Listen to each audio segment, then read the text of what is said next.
You owe me your whole life, Mara. That broken leg of yours cost me $2 million in stocks. Selling this necklace is just collecting small change. That was my father's voice coming through the static of the baby monitor. He was not talking to me. He was downstairs in the study with my fiancée, Jessica. Honestly, Jessica laughed. It looked tacky on her anyway. But it will fund a hell of a trip for us. I froze.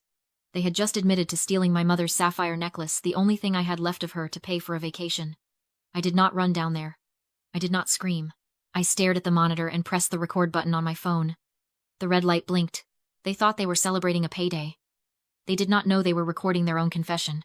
I sat in the dark of the guest room for a long time, listening to the house settle. My father, Henry, had gone to bed, probably sleeping soundly with the peace of a man who believes the world owes him everything. Most daughters would be wondering how their father could do this to them. But I was not wondering. I knew exactly how. To understand Henry, you have to understand that he does not see people. He sees assets and liabilities. And for 30 years, I have been the biggest liability on his balance sheet. He kept a literal ledger. I found it when I was 16, tucked in the bottom drawer of his mahogany desk. It was a spiral-bound notebook with a black cover. Inside, in his meticulous, cramped handwriting, was a running total of my existence. August, 1998. Braces, $4,000. November, 2001. School trip to D.C., $600. Groceries, clothing, even the gas he used to drive me to school, it was all tallied. He was not raising a child. He was building a case against me. But the first entry, the one highlighted in angry red ink, was the one that defined our entire relationship.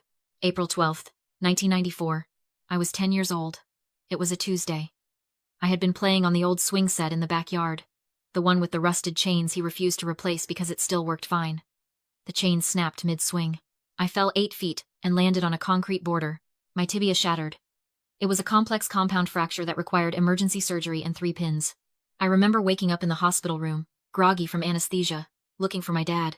He was standing by the window, staring out at the parking lot. He was not crying. He was not relieved I was okay. He was shaking with rage. That was the day he was supposed to buy into the initial public offering of a tech startup, a company that is now worth billions. He had the cash ready. But when the hospital demanded an upfront payment for the surgery because his insurance had lapsed, he had to use the investment money to fix my leg. He never let me forget it. Not once. Every birthday, every Christmas, every time I asked for a new pair of shoes, he would bring it up. You know, Mara, he would say, swirling his scotch. If you hadn't been so clumsy that day, we'd be on a yacht right now. That leg of yours cost me a fortune. You are the most expensive mistake I ever made. I grew up believing him. I grew up feeling like I was walking around with a debt I could never repay. That is why I became a high school principal. It is why I drive a 10-year-old sedan. It is why I paid off his car note last year and paid for the new roof on this very house. I spent my entire adult life trying to get my balance back to zero. But tonight, hearing him on that monitor, I finally understood the truth. It was not about the money. It was about the resentment. He hated me because I was the living proof of the life he did not have. And then there was Jessica. 28. Beautiful, and completely useless. She did not work. She manifested. She spent her days at yoga and her nights spending money she did not earn. Henry adored her. She was the trophy he felt he was promised. She was the luxury item he finally bought for himself. He did not steal my mother's necklace because he was desperate. He stole it because he felt entitled to a refund. In his twisted logic, my mother's jewelry did not belong to me. It belonged to him. Compensation for the millions I supposedly cost him. I looked at my phone. The recording was saved. The tears that used to come whenever I thought about that ledger were gone. He wanted a transaction? Fine. I was about to close his account permanently. The morning of the wedding was chaotic, but not for the bride. Jessica was still asleep, resting for her big day. I was the one running around. Even though it was technically my wedding too, or supposed to be, my father treated me like the hired help. At 8 in the morning, Henry found me in the kitchen organizing the caterer's schedule. He did not say good morning. He just threw his tuxedo jacket over a chair. Steam that for me, he said. The maid is busy with Jessica's dress, and I cannot have wrinkles. He did not wait for a response. He just walked out to the patio to drink his coffee. I looked at the jacket. I wanted to burn it. But I picked it up. I needed a reason to be in his study anyway. I carried the suit into his office and closed the door. The first thing I did was check the wall safe behind the painting. It was empty. Just a few legal papers and a layer of dust. My mother's velvet jewelry pouch was gone. I turned to his desk. His iPad was sitting there, plugged into the charger. Henry is 62. He thinks he is tech savvy because he has a Facebook account, but he leaves digital footprints everywhere. I tapped the screen. It was locked. I stared at the keypad. I tried his birthday. Incorrect.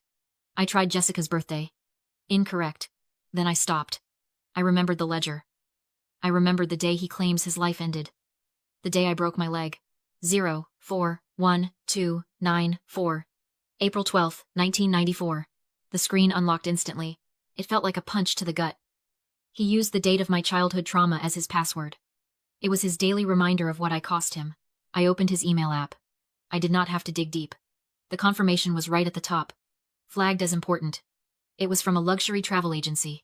Confirmation for Henry and Jessica. 7 nights. Bali. I opened the attachment. I expected to see bills for gambling debts, or maybe a loan repayment. I expected him to be desperate. But this was not desperation. It was a receipt for $15,000. The package was titled, The Tantric Sex and Rejuvenation Retreat. 5-star accommodation, private couples massage, spiritual realignment.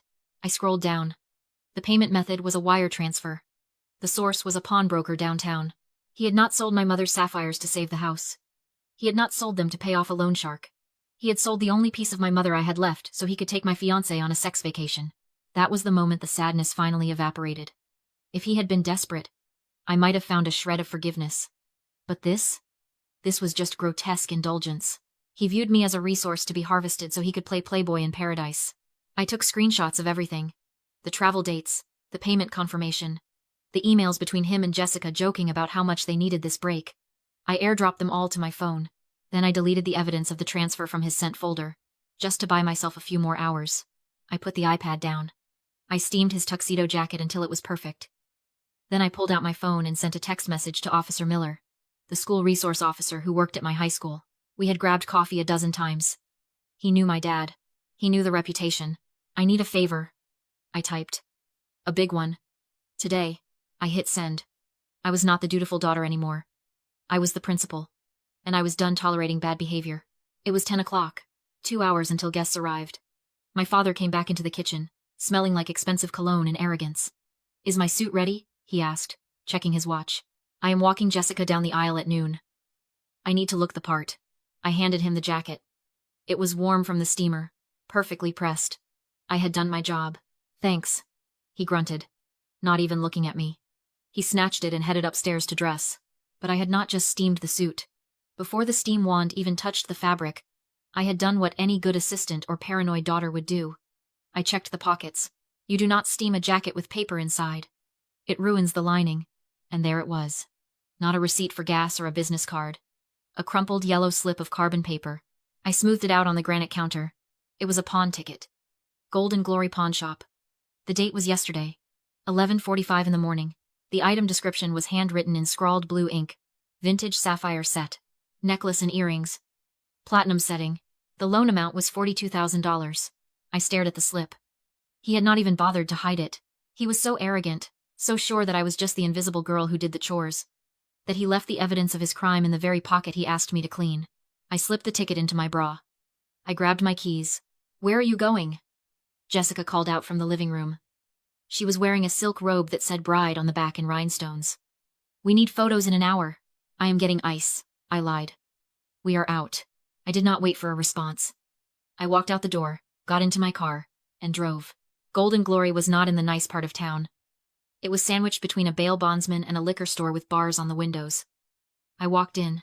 The air conditioning was broken, and the place smelled like old coins and stale cigarettes. The broker was behind thick plexiglass.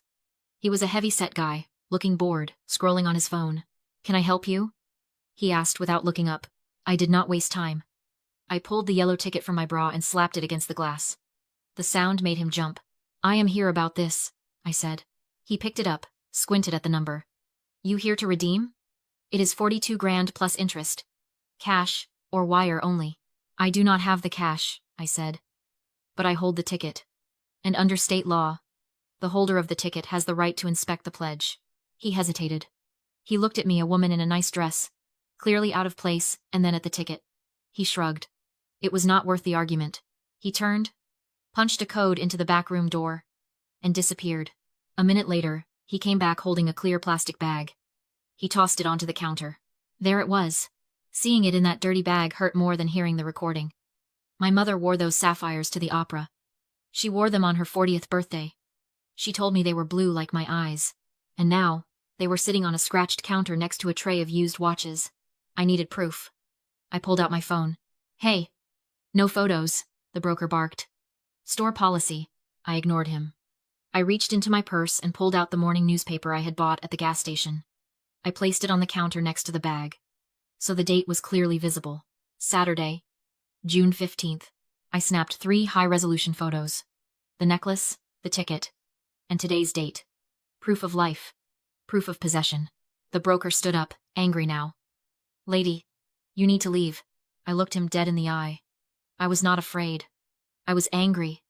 And anger is a great fuel. I am leaving, I said. But listen to me carefully. Do not sell this. Do not melt this down. Do not let this leave the store. Why? He sneered.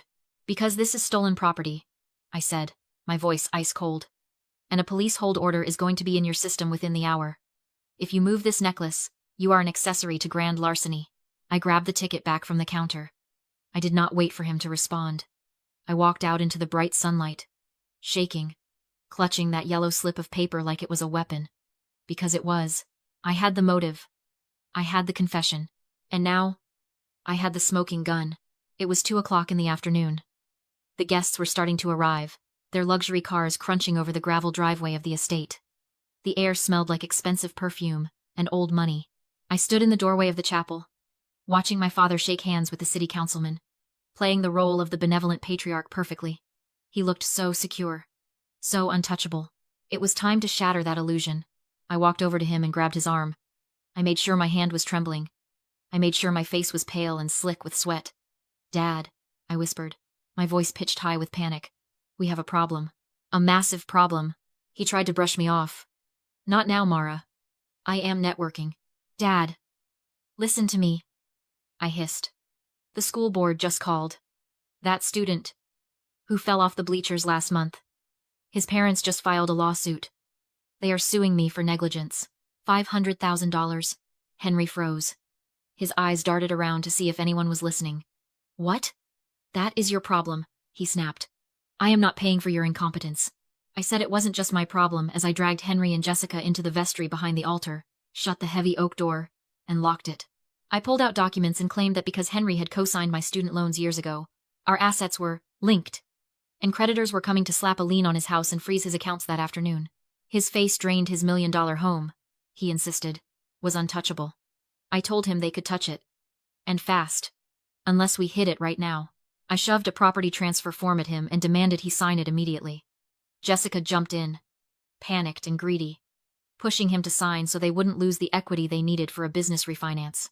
I pointed to my officiant, really a licensed notary I'd hired, ready to make it official on the spot.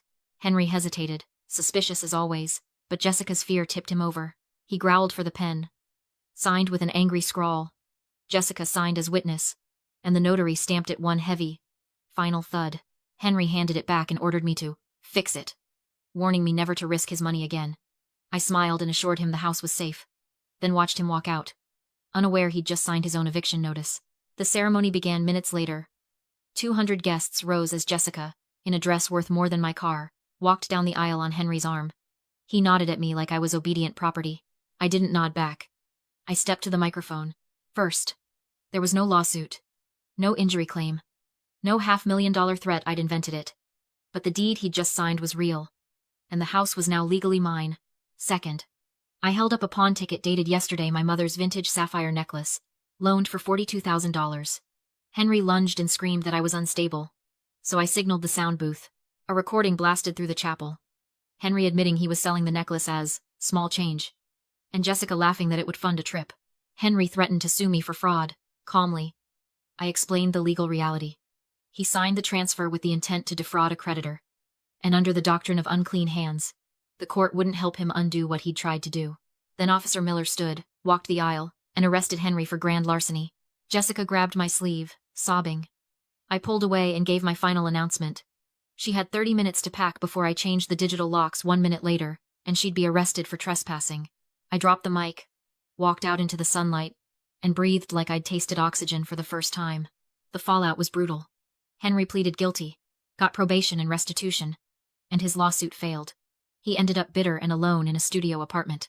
Jessica was socially destroyed. Her business collapsed, and she moved back in with her parents. I sold the estate, bought back my mother's necklace, and used the rest to start a scholarship for teens escaping toxic homes, the Independence Fund. I'm 30 years old, debt-free, single, and for the first time in my life, I don't owe anyone a single thing.